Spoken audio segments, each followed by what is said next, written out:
NewsReal, real news real quick. Speaker of the House Nancy Pelosi claimed that the coronavirus pandemic and the war in Iraq are responsible for the soaring cost of living in the United States.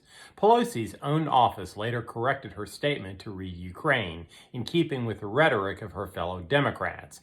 The annual inflation rate in the United States hit 8.6% in May, the highest level since 1981. Food and fuel costs have soared, with the national average gas price passing $5 per gallon earlier this week.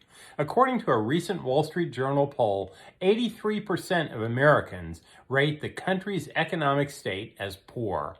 President Biden's so-called war on women has gotten much worse over the past few days as tampons and baby formula have become even scarcer and far more expensive as a result of supply chain problems arising from White House regulatory policies and disruptions from the pandemic and Ukraine-Russia war. The price of tampons has increased 500% in some parts of the United States, while baby formula remains difficult, if not impossible, to get across the country.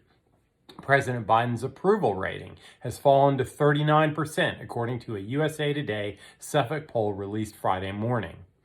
In a major policy speech in St. Petersburg this morning, Russian President Vladimir Putin denounced American and European economic sanctions as ineffective against the Russian economy and said that the United States is treating Western Europe as a colony.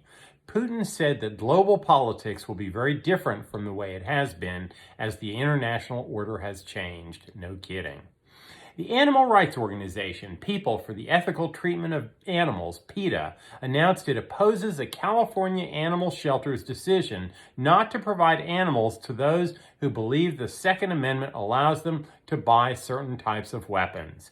Shelter Hope Pet Shop in Thousand Oaks, California, posted a statement on its website that the shelter has added a question asking how potential adopters feel about gun control to decide if they can adopt a pet.